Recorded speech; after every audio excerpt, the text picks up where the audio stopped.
Hey everybody, it's your girl Pajama, and welcome to Pajama Life. We're going to review, it's a battle of the remakes. We're going to review Mean Girls and Roadhouse, and take a look at the latest episode of Bad Batch. Let's get started.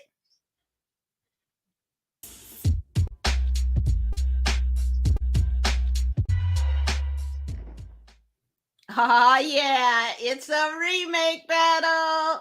Can't wait. And here to review them with me are these two remakes. There is on this side, Patrick. Say hey to the people. Hey everybody! Point of order. I'm actually an original. I'm not the remake. I'm old enough to be the original. Thank you very much. But can't wait to talk about all this stuff we got to watch this week. So All right.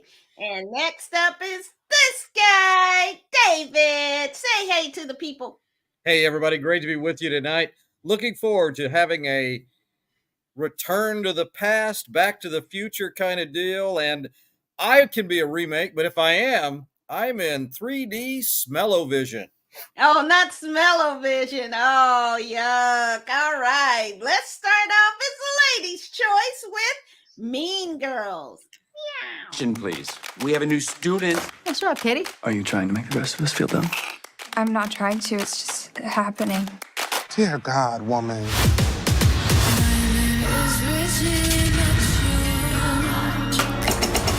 Get in, loser. Regina George is a scum-sucking life ruiner. What is going on? Don't worry about it. Dance break. Why is this so tight? I mean, you've had it since the 6th grade. You're probably maturing. It's funny how the mean girl opened all the doors. I've been told y'all. Hell no! We're gonna make her pay. All we've done is make Regina hotter and revive the wet look. Look at this thing. I can't even see it. Like a face breath. Play like no one's watching. But everybody's watching. Because you're gorgeous. Pat, you're the only one of us with girls, with a daughter.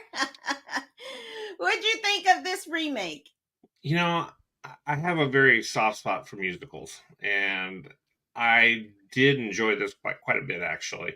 I thought it was nice to see the updates they did because the original one, social media wasn't a thing at that particular point, and they really integrated it quite well into this. I felt that the casting was pretty darn good. Regina George, man, perfect. She was more. I had seen the actress. Apparently, she's a singer too, obviously, and on Saturday Night Live a few months ago, and like, who's she? I don't even know. We looked at her. Oh, she's Mean Girls. Oh, she's Regina George. Yeah, I can see it. And she was perfect as that. I got to tell you, I enjoyed that quite a bit. I like I said, very, very big soft spot for musicals. They had some wonderful cameos in it. You had John Hamm. You saw him there as the gym coach that's teaching the human sexuality class. Hilarious. And then you had, of course, you had to have Lindsay Lohan as the mathlete contest judge. Just a little bit in there for her. And the mom, the Amy Peeler, I'm not sure exactly how you pronounce the last name, but Amy from her character, the cool mom, was from one of my other favorite shows, Freaks and Geeks. So a lot of really good cameos. I thought they did the recasting was just perfect. So totally loved it. David, what did you think? Well, I agree a lot with what Patrick said. I think that this is the musical version of it. So rarely when you have a remake do you have kind of an enhancement. So they took it to another genre. I was surprised. They did a great job of updating with the social media because with technology, even though there was such a powerful story that I think could have gone on, that lack of social media really plays into the bullying that we see in all walks of life at this point, not just high school and junior high. So this was fun. Great cast. I do think, and again, I'm looking at this more as a musical than just as a remake. When you do a compare and contrast, that cast for the original, Rachel McAdams, you had Amanda Seyfried, this was Lindsay Lohan really, in her early, very successful young career as she was becoming, an adult. Man, that knocked it out of the park. So when you compare the original to the reboot, there's a lot of things to be said about the original, but this really stood well on its own merit, and I think it's something that people would really enjoy seeing. So a lot of fun to be had. My only issue is the actress who played the main character. I just thought she wasn't as strong as Lindsay Lohan was, and not a commanding presence, that Lindsay had. So she was kind of the only weak link in terms of the cast to me. And I didn't really feel much empathy for her because she was kind of trash. She did kind of come on to Regina's boyfriend. She knew she still liked him, and she came on to him anyway. So she was kind of trash to me. And I was surprised. I didn't realize it was as much of a musical as it was. So I went in thinking it was, kind of a straight story. And I was like, oh, this is maybe more of the musical from Broadway than the remake. And as a musical on its own, it stood up. And so I appreciate, but I guess I didn't know it was so much. So it was kind of like, how many songs are they gonna do? Like, get to the story part. It's so much singing and dancing and acting and so much more diverse cast as well. Yeah. So I just kind of was like, I guess this story is a little bit different. And so I guess now I'm kind of like not as sympathetic to some of the characters as I was. So it's interesting looking at it on this end. But it was well done and well acted, and has some really great messages about cyberbullying and some messages about being true to yourself as opposed to being worrying about popularity. But that's very, very difficult for young people today when kids have 750,000 followers and there's a whole ecosystem around the phone. So, but great. Well, I don't know if I'd say great, but it was enjoyable. So definitely, I think everyone enjoyed it. So we recommend you see the new adaptation of Mean Girls. All right, up next is our second remake, ding ding, coming into the ring with Roadhouse. Let's see Jake Gyllenhaal's muscles. So listen, I own a roadhouse out in the Florida Keys. It's always been a rowdy place. People come to blow off steam, but lately it's been attracting the wrong clientele. Anyway, I finally decided I needed some outside help. Welcome to Glass Key. Hey, Steven.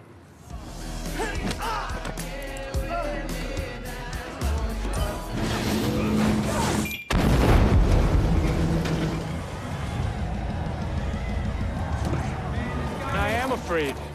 I'm afraid of what happens when somebody pushes me too far. Somebody just like you.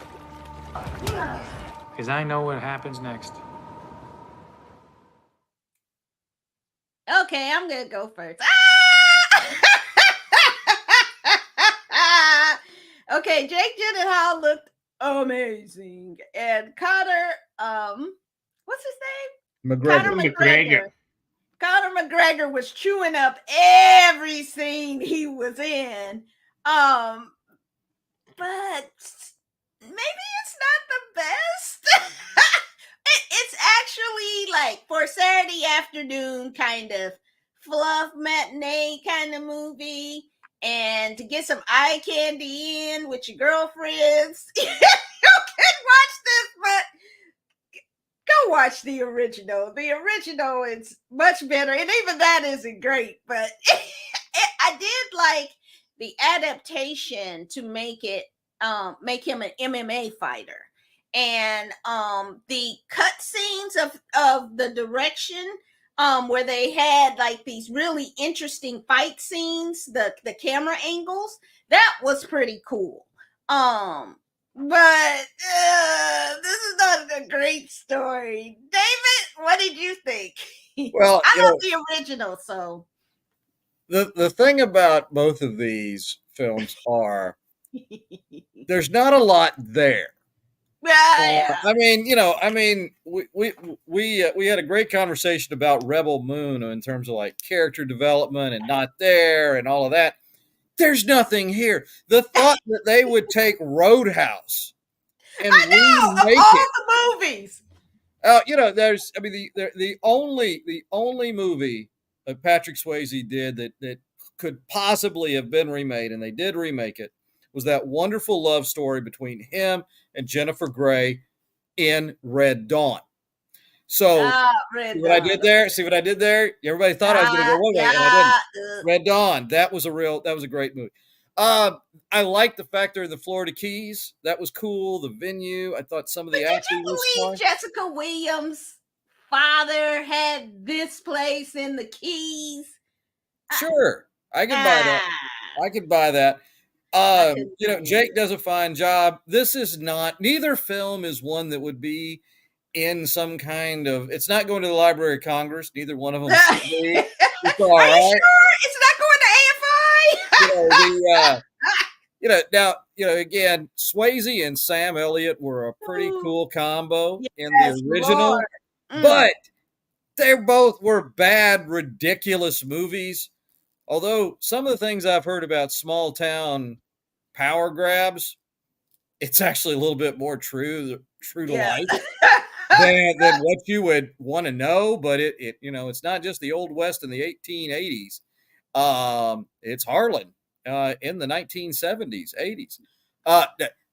Good movie, fun movie to see, nothing to write home about. Jake did a fine job. Bubble Boy, he went Brokeback Mountain on some people, and man, Lord of mercy, they did not like that. Good Brokeback Mountain? Who knew about that reference? Got to bring up Bubble Boy and Brokeback That's a whole different story. You didn't see the uncut version. Anyway, uncut version. Watch it with there's a whole other down there I didn't even know I was going to. How about that? I'd like to see the uncut version. Pajama Afterlife. All right. After Dark. Patrick, what did you think? Well, Dave kind of summed a lot of it up there. I mean, it was something that did not need to be remade. No. Yes, Jake Gyllenhaal went through the Hugh Jackman school of getting cut. He was very fit through the entire thing, but it was just like, that's all it was. How do you just like skate through anything and just kill people, break bones, and all this stuff, and nothing happens. It's just that just happened. I stabbed you 22 times and leave his dead body. I'm like, yeah, cool. I'm just gonna get on the bus now and go somewhere else. Cool. Yeah, I'm gonna leave. I mean, it was just like, and Conor McGregor, great MMA fighter, terrible actor. Oh my God. It was painful to watch. He had one expression, gleeful destruction. That was it.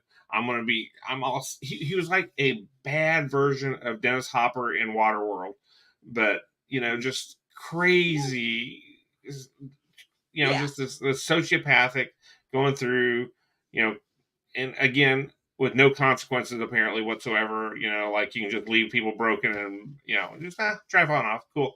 Burn their buildings down. Yeah, whatever. It happens. But it was just overall just so bad. And I mean,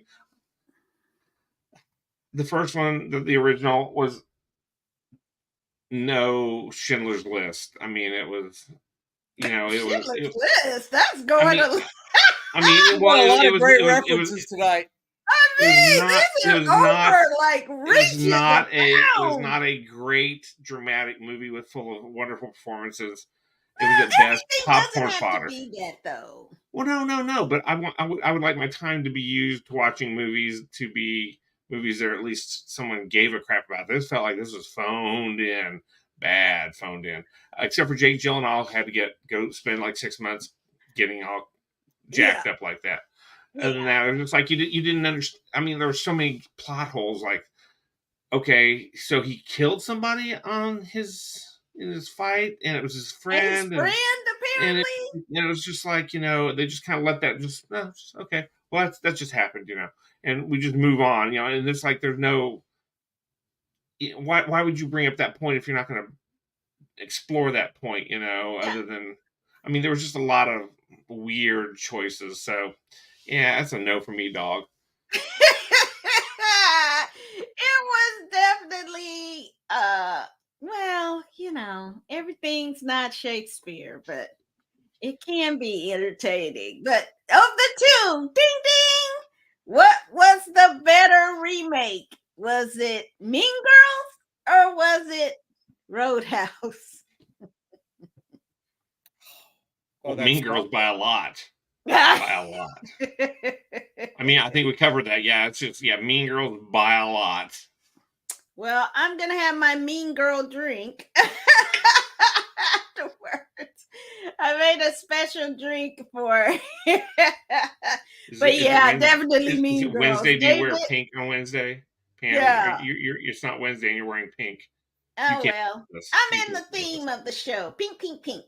And David, what do you think is the better of the two? Shockingly, because I think it's a party foul. They didn't just remake it; they turned it into a musical. So for that reason, I'm going with Roadhouse. Oh, I'm going to go with Roadhouse. That's right. Wow. So much disappointment. Either way, but I'm going to go with Roadhouse. Now, if Jake Gyllenhaal had done Kabuki, I might have a different opinion. But they didn't make. In fact, they went so hardcore. They took out one of the best parts of that movie was that one-hit wonder blind singer who was in all these scenes. He was like in the back of the bus in the Jeep. Jeff Healey. Oh man. So, and the actress who played the doctor, she's a great actress. So even though it was kind of a fluff role for her in the original kind of Roadhouse, she ate. So, the Daniela Melchior, I think that's how you say, from Suicide Squad, she was like super weak in this. I was like, y'all couldn't have got somebody better? I mean, dang. I did like seeing Jessica Williams again, though, because I loved her. Yeah, I like her. And Two Dope Queens is just some hilarious stuff. She's amazing, and she got such a weak role. And I mean, I wish they were the love interest, because that would have made more sense to me. Yeah. But I just kind of was like, nah. But it was watching it on a Saturday afternoon. I didn't feel like, I lost time. So it's I don't know. It's an okay review from us. But for the ladies, check out all the muscles. Or some guys.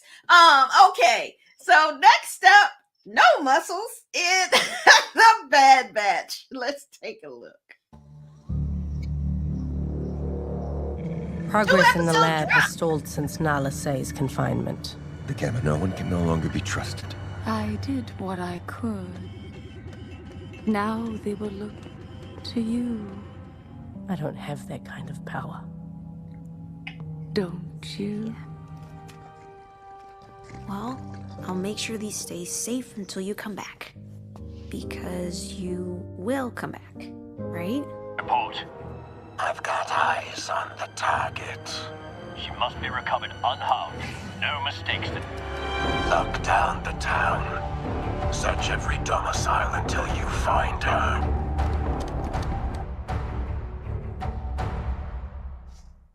David, what did you think of these double drop 2 episode of The Bad Batch? Well, this is the final season of this show, and I can't help but feel they are going out really swinging. Strong emotion in this. It really echoed some of the better Clone Wars episodes in my mind. as they, interestingly enough, focused one whole episode not on the Bad Batch, which is Yeah. another fascinating move that they've chosen to do with this series. In fact, you could argue some of the better episodes are those that don't focus on that squad. Just the emotion of seeing children snatched away by their, from their parents. The identity that crisis. almost made me cry and not watch it. Well, That was just... it was tough, and the adorable little kid aliens, really sweet, really powerful. The show is really going out on a very strong point here. Yeah. Fascinating to see where we go, and as it seems, we're trying to build bridges here from the Clone Wars to the sequel trilogies, for better or for worse. Yeah. I'm really curious to see where this is going, but they have me invested in some of these Jedi children to be, because there ain't nothing good happening with those guys. Yeah. We know that at any No. point. So, Ooh. but this is really, it's really well done, and I applaud the direction. They meandered a bit, but this is a really strong couple episodes. Strong closing here in season 4. Hey, Pat, what do you think? Well, this is, Dave hit a lot of great points. This is what Filoni does. This is where he should be staying. I mean, he seems to be doing some of his best work with the animated series that he created. Yeah. He, with Lucas looking over his shoulder, but he's the one that made this stuff and this world. But he's done the world building way more than Lucas did. I would argue quite successfully. I would think.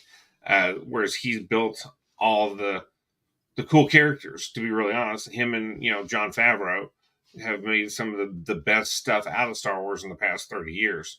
So I'm super excited about it. I love the way they're going with it. And unfortunately, as we've said, this is going to be the last season. They've done a really good job. I suspect when it ends, I'll probably go back through and watch the whole thing again, watch it front to back. Really well done. The characters, are growing, and that's something you don't always see in a lot of shows. I mean, we just talked about one that nobody grew or had any explanation.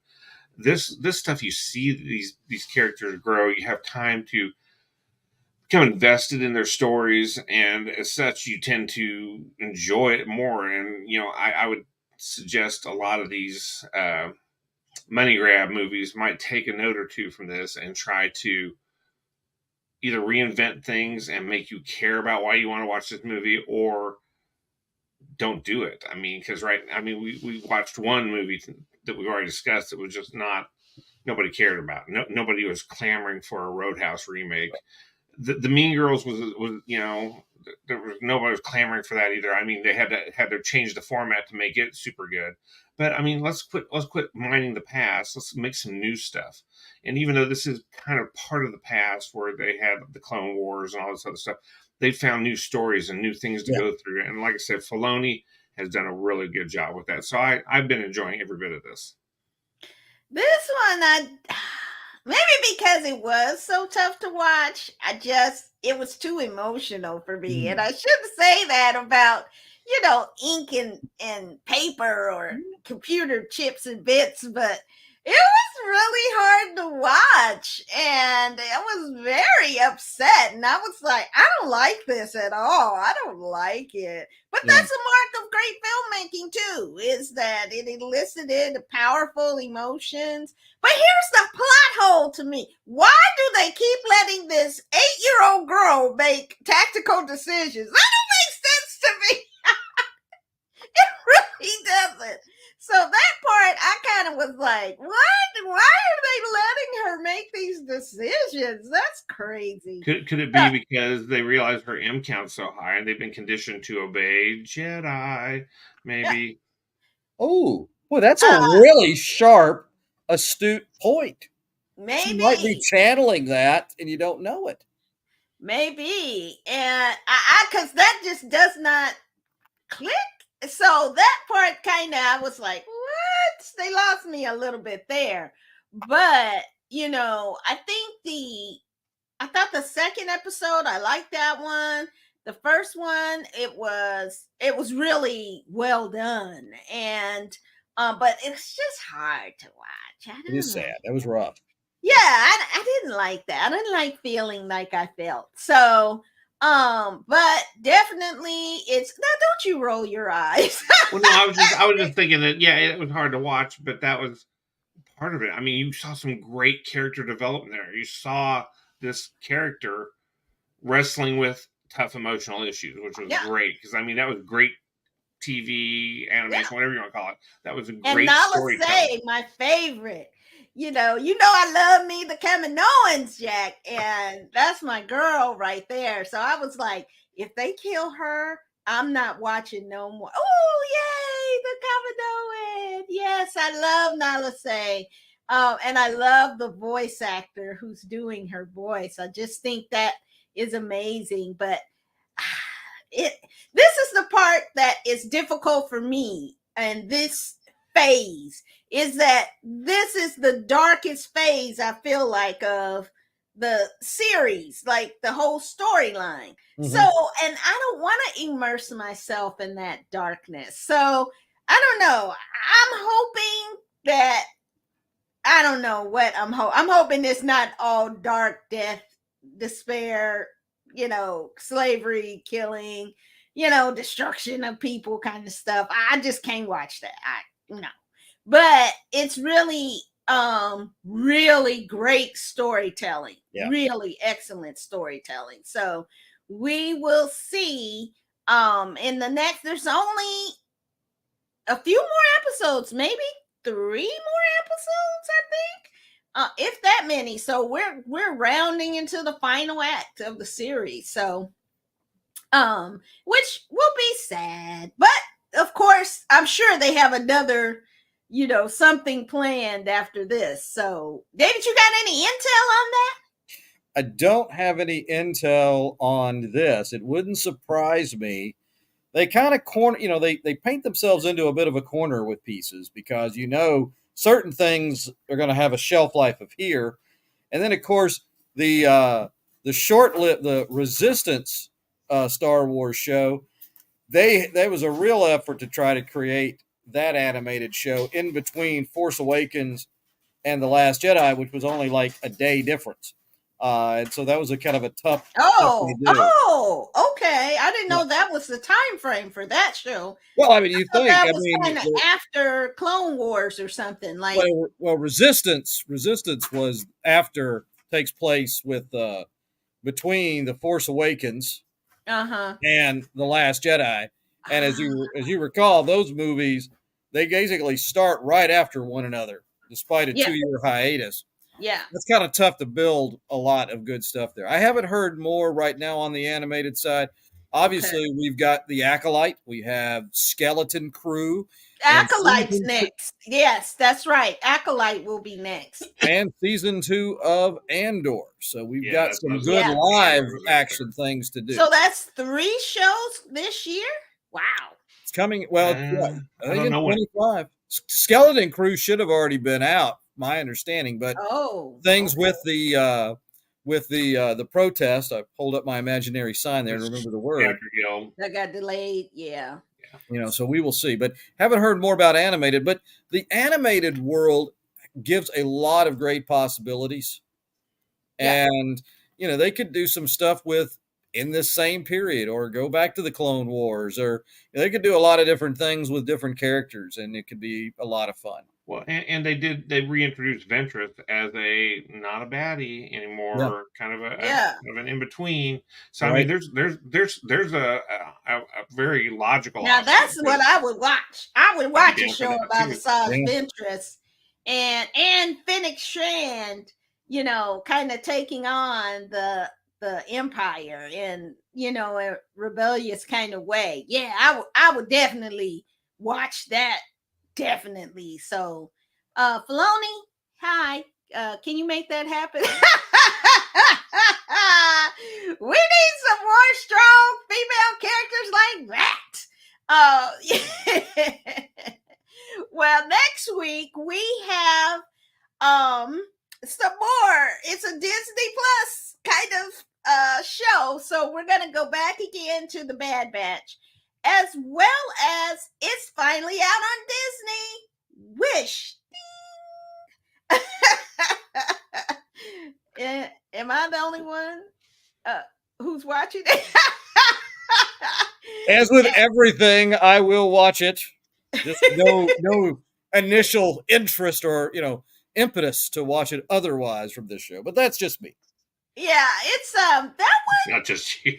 I think that was maybe a lot of people. So I don't know. That one is tricky. So we're gonna watch it and we'll let you know what we think, as well as we may have a special guest next week, and so we may do this show X-Men 97, which I watched the original X-Men religiously. That was my 100% my jam. I watch every episode probably 20 times, and so glad that they have done a kind of extension of the original story. And we'll talk more about it next week. It's a different storyline than in the past, but still following the comics. So it's very interesting where they're going. So we'll have a chance to talk about that, maybe with the special guest. So we'll see you next time. Hey, Pat, say goodnight to the people. Good night, everybody. As one of my favorite characters says, Alonsi. I don't know what that means, but I know it's probably good. David, what is your thoughts to leave the people? I just wish everybody well. Have a great week. If you are going to watch the eclipse, if you can, make sure that you are wearing the proper protective eye gear and don't burn out your eyeballs. But so long, everybody, and enjoy. All right. Definitely, you eclipse hunters. Let's hope for sunshiny skies and no rogue clouds jumping in our way. And we'll see you next time on Pajama Life. Take care.